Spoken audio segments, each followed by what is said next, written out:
अंबरनाथ नगरपालिकेत नुकत्याच झालेल्या निवडणुकीत काँग्रेस पक्षाकडून निवडून आलेल्या 12 नगरसेवकांनी भाजपात प्रवेश करण्याचा निर्णय घेतलाय. या नगरसेवकांना येत्या 2 ते 3 दिवसात भाजपात प्रवेश दिला जाईल अशी माहिती प्रदेशाध्यक्ष रवींद्र चव्हाण यांनी ठाण्यात घेतलेल्या एका पत्रकार परिषदेत बोलताना दिली. हे सर्व नगरसेवक अंबरनाथच्या विकासाच्या मुद्द्यावर भाजपात प्रवेश करत असल्याचंही त्यांनी सांगितलं. या पत्रकार परिषदेत काँग्रेसकडून निलंबित करण्यात आलेले अंबरनाथचे ब्लॉक अध्यक्ष प्रदीप पाटील देखील उपस्थित होते. अंबरनाथ शहराच्या विकासासाठी तेथील नागरिकांना दिलेल्या आश्वासनांची पूर्तता करण्यासाठी काँग्रेसनं निवडून आलेल्या 12 नगरसेवकांनी भाजपात प्रवेश करण्याचा निर्णय घेतलाय अशी माहिती भाजपचे प्रदेशाध्यक्ष रवींद्र चव्हाण यांनी दिली आहे. या नगरसेवकांबरोबर अंबरनाथमधील काँग्रेसचे विविध आजी माजी पदाधिकारी देखील भाजपात प्रवेश करणार आहेत. लवकरच हा प्रवेश पार पडेल अशी माहिती चव्हाण यांनी दिली आहे. यावेळी बोलताना काँग्रेसचे अंबरनाथचे ब्लॉक अध्यक्ष प्रदीप पाटील यांनी सर्व नगरसेवकांच्या वतीनं बाजू मांडली. केवळ शहराच्या विकासासाठी आम्ही अंबरनाथ विकास आघाडी केली होती, परंतु आमच्या प्रदेशाध्यक्षांची दिशाभूल करण्यात आली आहे. त्यातूनच मग आमच्यावर पक्षानं विश्वासात न घेता कारवाई केली. केवळ अंबरनाथ शहराच्या विकासाकडे बघून आम्ही भाजपात प्रवेश करण्याचा निर्णय घेतल्याची माहिती यावेळी पाटील यांनी दिली. नगर परिषदेच्या निवडणुका या 2 तारखेला 20 तारखेला झालेला निवडणुकीचा निकाल आणि त्यानंतर निकालामध्ये करंजुले या नगराध्यक्ष म्हणून निवडून आल्या आणि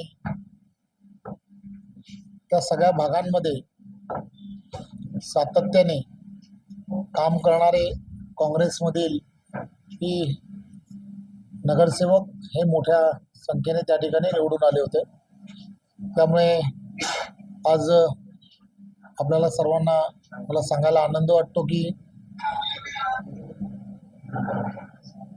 आज सकाळपासून प्रेसमध्ये काही बातम्या सुरू झाल्या.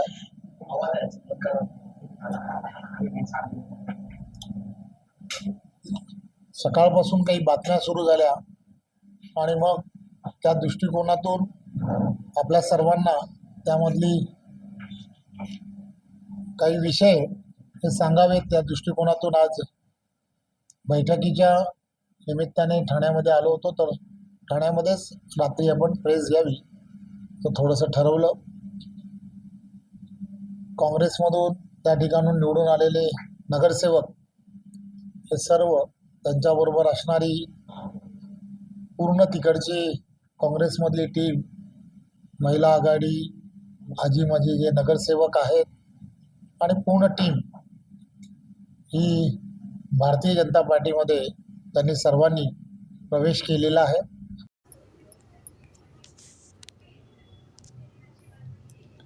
3.5 वर्षांहून अधिक काळ निवडणुकांअभावी ठाणे महापालिकेची महासभा अस्तित्वात नसल्यानं प्रशासकीय राजवटीचा फायदा घेत नको त्या प्रकल्पांवर करोडोंचा खर्च आणि मनमानी कारभार करण्यात आला.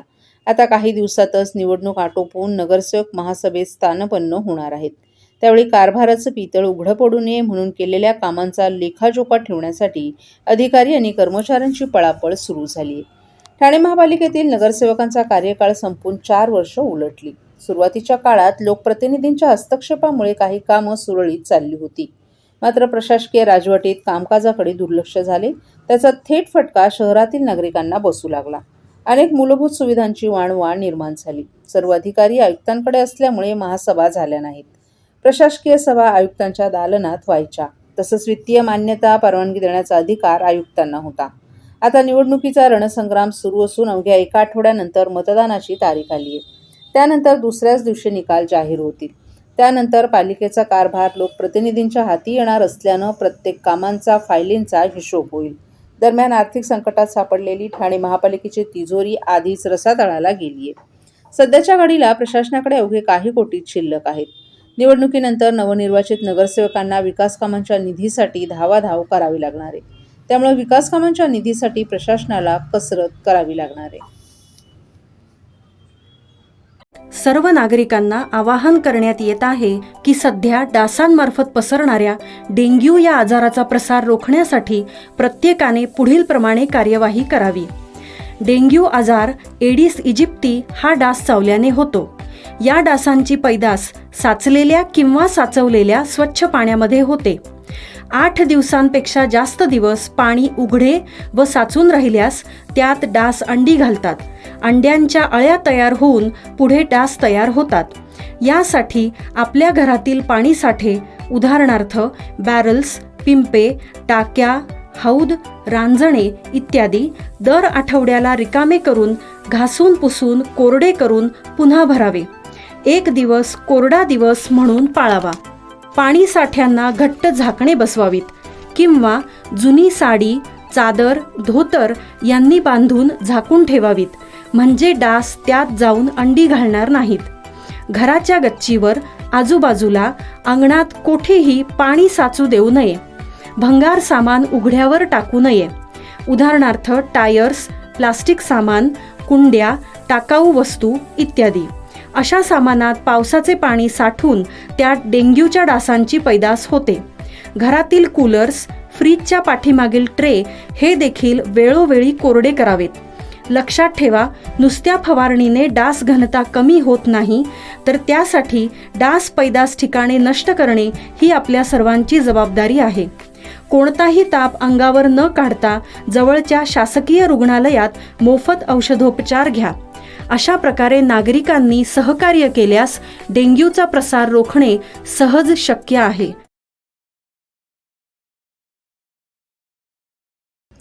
ठाणे जिल्ह्यासह संपूर्ण MMR क्षेत्रातील मूलभूत गरजांसह दैनंदिन जीवनात भेडसावणाऱ्या वाहतूक, कोंडी, कचरा आणि पाणी पुरवठ्याच्या समस्यांवरील कृतीशील आराखड्याचं सविस्तर विवेचन करून मुख्यमंत्री देवेंद्र फडणवीस यांनी ठाणेकरांना आश्वस्त केले. राजकारण विषयक कमी परंतु पर्यावरणपूरक विकासाचं व्हिजन मांडून मुख्यमंत्री फडणवीस यांनी भविष्यातील शहरांची रूपरेषा आकडेवारीसह उलगडली. ठाणे महापालिका निवडणुकीच्या पार्श्वभूमीवर मुख्यमंत्री देवेंद्र फडणवीस यांच्याशी विशेष चर्चासत्र ठाण्याच्या राम गणेश गडकरी रंगायतन येथे काल पार पडलं. ज्येष्ठ संपादक मिलिंद बल्लाळ आणि अभिनेत्री तेजश्री प्रधान यांनी त्यांच्याशी संवाद साधला. यावेळी भारतीय जनता पार्टीचे प्रदेशाध्यक्ष रवींद्र चव्हाण, आमदार संजय केळकर, आमदार निरंजन डावखरे, प्रदेश सचिव माधवी देसाई, भाजप जिल्हा अध्यक्ष संदीप लेले आदींसह अनेक पदाधिकारी देखील उपस्थित होते. दरम्यान देवाभाऊंच्या या विशेष चर्चासत्राच्या 24 ठिकाणी केलेल्या लाईव्ह प्रक्षेपणाला ठाणेकरांनीही उत्स्फूर्त प्रतिसाद दिला. ठाणेकरांच्या मनातील प्रश्न, शहराचा विकास आणि सर्वांगीण प्रगतीवर थेट संवाद साधताना मुख्यमंत्री फडणवीस यांनी ठाणे तसंच MMR क्षेत्रातील वाहतुकीचा प्रश्न सोडवण्यासाठी पहिल्या 5 वर्षातील मेट्रो संकल्पपूर्तीचा तर 2030 पर्यंत सर्व मेट्रो ठाण्याशी कनेक्ट करण्याचा मनोदय व्यक्त केला. कोस्टल रोडचीही कनेक्टिव्हिटी रिंग करून सर्व वाहतूक भविष्यात शहरावर नेऊन कोंडी कमी करणार असल्याचं स्पष्ट करतानाच शेवटच्या व्यक्तीपर्यंत कनेक्टिव्हिटीचं नियोजन केलं असल्याचं त्यांनी सांगितलं. घनकचऱ्याच्या आणि डम्पिंगच्या समस्येवर त्यांनी भविष्यातील उपाय सांगताना पंतप्रधान नरेंद्र मोदी यांच्या व्हिजननुसार पुढचे 3 ते 4 वर्षात सर्व डम्पिंग बंद करून बायो मायनिंग प्रकल्प सुरू करणार असल्याचं त्यांनी सांगितलं. MMR क्षेत्राचा ग्रोथ हब असा विकास, घोडबंदर रोडची समस्या सुटण्यासाठी 200 नॉटिकल माईल्सचा विचार करून कोलशे, दिवा येथे 5 जेटी उभारणार तसंच वॉटर टॅक्सी सुरू करणार असल्याचं सांगून ठाण्यात इन्क्युबेशन सेंटरबाबतचं नियोजनही फडणवीस यांनी सविस्तरपणे यावेळी मांडलं.